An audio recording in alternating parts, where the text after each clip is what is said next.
Perfetto, Barbara, abbiamo iniziato. Bentornata, ciao Barbara. Buonasera a te. Più che abituata a fare sessioni, ehm, nel passato ci conoscevamo e oggi facciamoci un po' un viaggio. Vediamo poi se pubblicheremo qualcosa, una parte, tutto, vediamo, insomma, tanto registriamo. Hai bisogno che conti da 5 a 1? Sì. Sì, Anche da 10? come preferisci. Da 10. La vibrazione è importante, la voce è importante. Concentrati sulla mia voce, che ora conta da 10 a 1 e quando dirò 1 sarai alla causa esoterica di questo incontro. 10, 9, 8, sempre più giù, 7, 6, 5, 4, 3, C'è un'entità, Lucio. 2, 1. Dov'è? C'è- Cerca di entrare in me, cerca di parlare. Sento una vibrazione molto bassa. Cerca di mettermi le mani davanti agli occhi. Mi si presenta come un tunnel e mi dice che questo argomento tu non lo puoi toccare. Benissimo, le cose sono un po' cambiate rispetto al passato. Le entità non sono così importanti e sono una nostra creazione. Quindi mettiti davanti alle entità di cui non mi importa niente neanche del nome, né di come è fatta, come hai gli occhi, se è rettiliana o non è rettiliana, perché il passato era questo, banalissimo. Approccio e dille chi l'ha creata, chiedile chi l'ha creata. Mi dice che è stata creata dalla coscienza comune. Tutti gli esseri umani, attraverso la loro ideazione e la loro fantasia, hanno creato un sistema per autosabotarsi e quindi hanno generato in maniera incosciente, ma attraverso la coscienza comune, questa entità. Mhm. Bene, io no. O se l'ho creata, oggi la disconosco. Quindi nella mia linea temporale questa entità non esiste.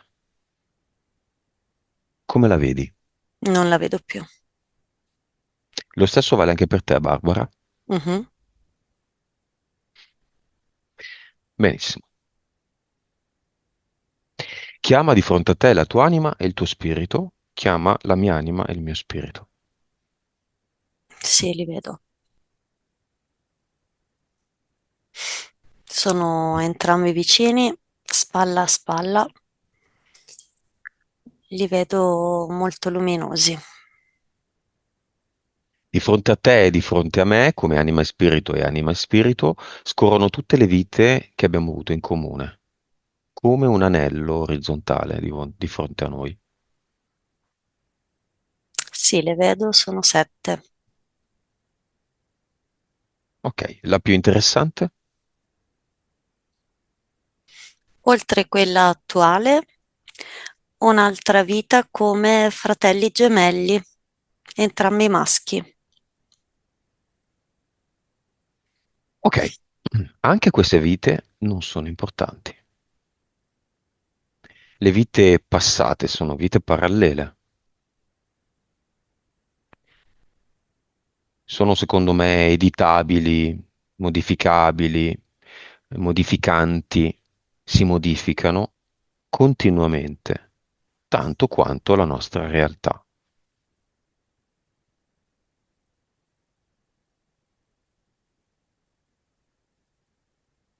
Sono ancora 7?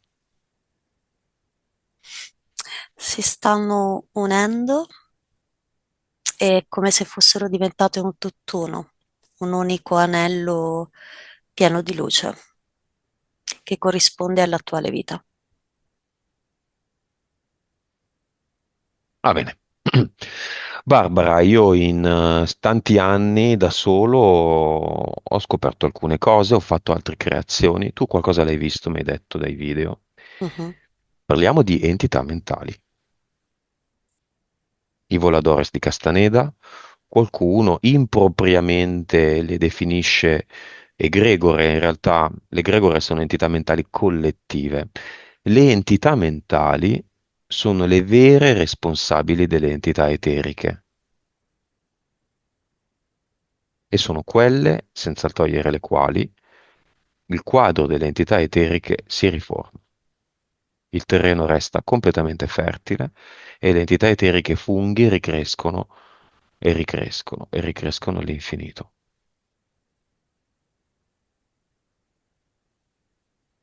Sento questa informazione corretta e vedo una ciclicità, come tu la descrivi. Cioè, Vedo, tu dici che spuntano come funghi, io vedo proprio questo, che si creano, vivono, interferiscono, si distruggono e si ricreano. Vedo questa ciclicità. ok, guarda te stessa. Mhm. Ne vedi?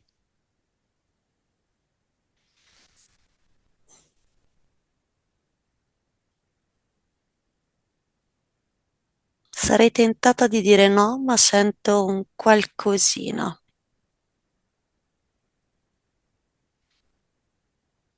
In eterico, chiedi al mio spirito, alla mia anima, di indicartele. Mi dice che ce n'è una, che è nascosta bene in fondo, nel sottostrato mentale, mi dice. Mhm. Chiamala. La vedo davanti a me. È una... La visualizzo come un fumo tra il grigio e il viola e contiene codici all'interno, Mm. codici alfanumerici.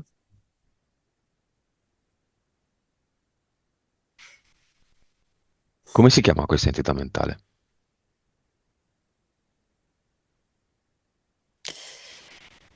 Cryptos. Da 1 a 10, considerando che in realtà non arriva mai oltre l'8, che livello è? Mi arriva un 3. In passato era presente ed era 3. Mhm. In cosa consiste? Attraverso codici che ha al suo interno già prefissati come un software, un programma, cerca e scansiona a livello dei neuroni la chiave di lettura per imprimere messaggi subliminali a livello cerebrale. Cioè, Vediamo che messaggi.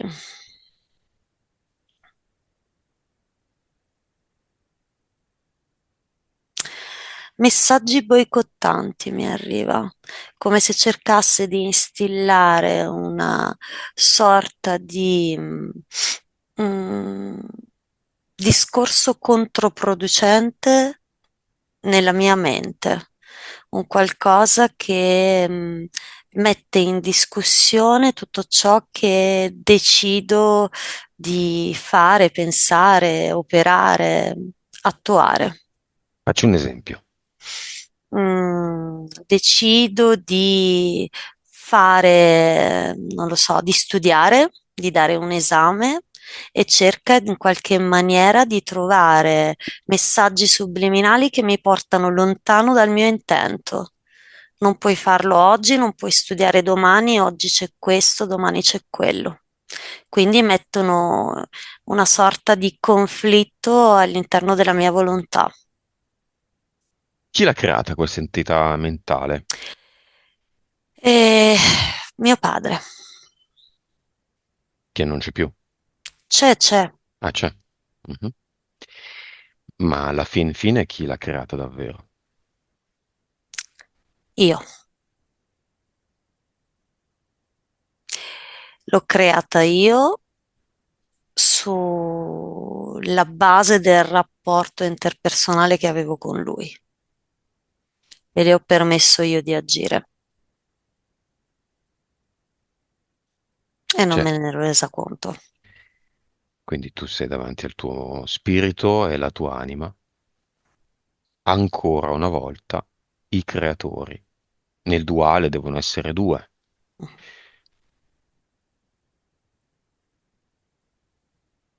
Anche l'entità mentale decade nel momento in cui si comprende.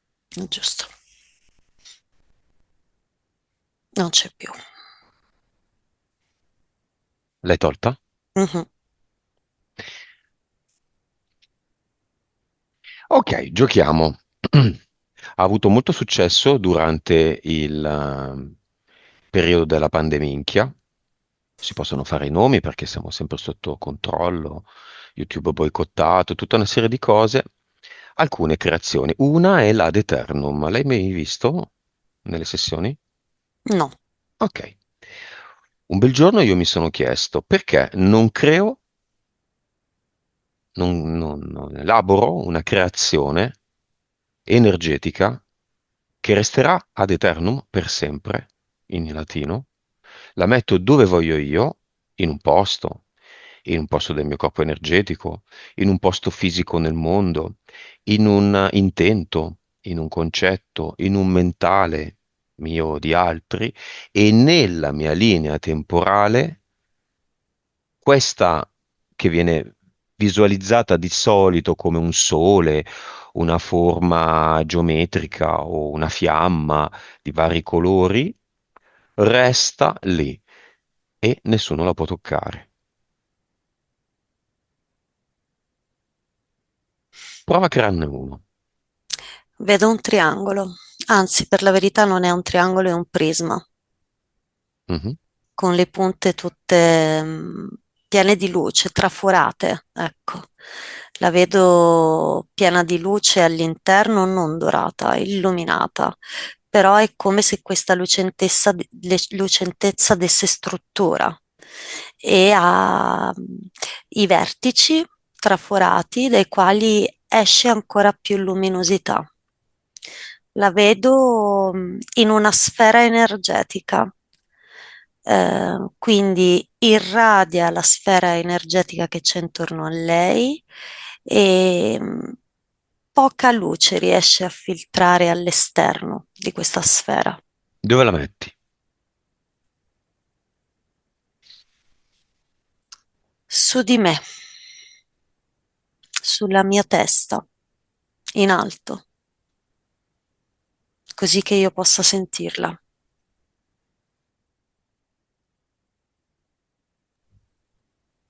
Bene, entrambi abbiamo un passato, condividiamo un passato che non ci interessa più. Mettiamo entrambi un ad eternum nel nostro passato che non ci interessa più, Ok. come il mio. La tua struttura, quella Mm? che tu hai ideata, la vedo come un infinito capovolto, non in orizzontale, in verticale, come se fosse una sorta di clessidra, però è un infinito. Un 8. Esatto, un 8. Mm. Un 8 è piena di luce, mi dà allegria, mi dà la sensazione di forza. Mm. È un 8 di fuoco. E non è un fuoco aggressivo, è un fuoco rassicurante, un simbolo di forza. E vedo anche questo in una sfera, attorniato da una sfera. E il tuo? Vedo che ha dimensione, ha profondità. Dimmi, scusami. Tridimensionalità.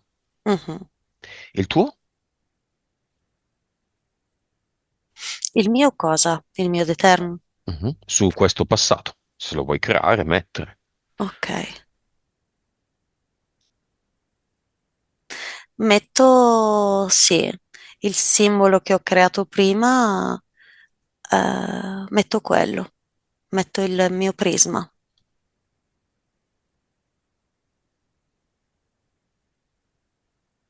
Va bene. Altra creazione, Navic. Navic è una pillola ed è l'acronimo VIC di verità, informazione e consapevolezza. La Come la, visualizzo. come la vedi? La visualizzo, come un diamante pieno di luce. Ha molte sfaccettature Mhm. e questa è una sua caratteristica perché è possibile in ogni suo lato, in ogni sua faccia leggere delle informazioni, quindi è attraversata da informazioni nonostante sia cristallina. Vedo una luce azzurra che emana e è molto intensa.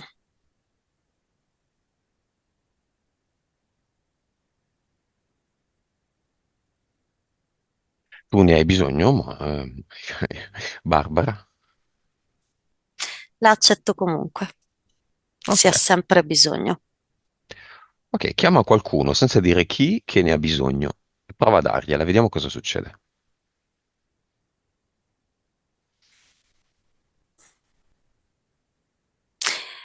Vedo il corpo spirituale di questa persona che ho chiamato e gliel'ho data e noto subito che cambia il colore della sua energia, che diventa multidimensionale, come se prima vedessi solo il suo contorno e adesso invece vedo che ha più dimensioni, è in 3D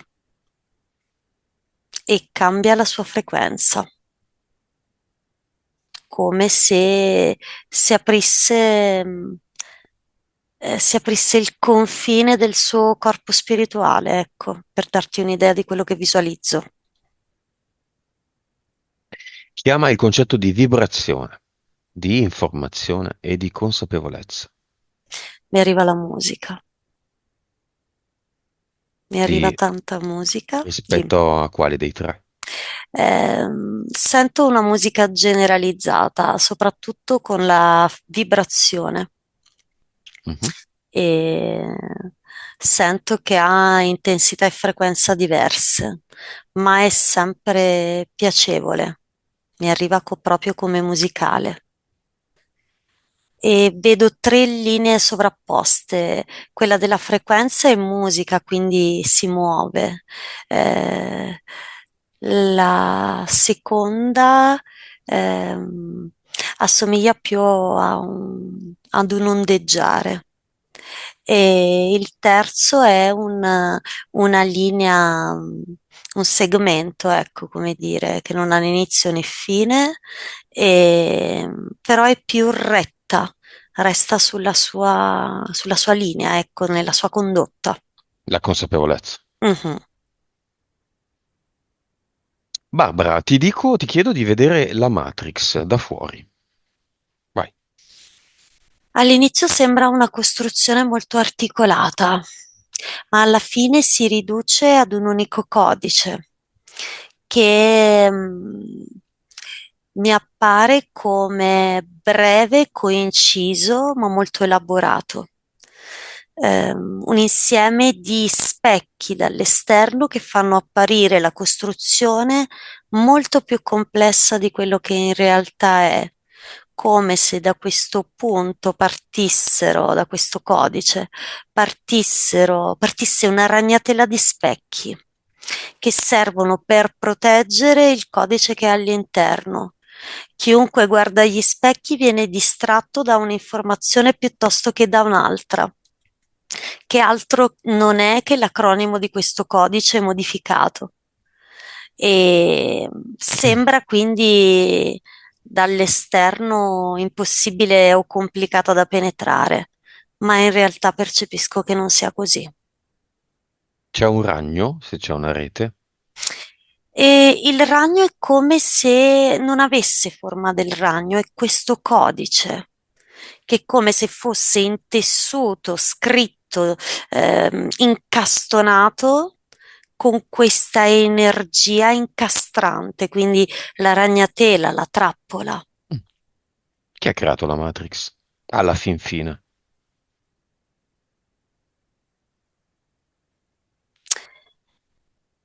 Io percepisco che la Matrix è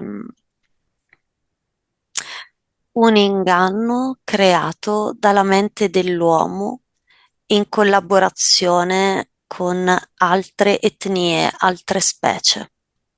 Ma stringi stringi chi l'ha creata la Matrix? La mente umana. La mente? Io vedo la mente. Ok,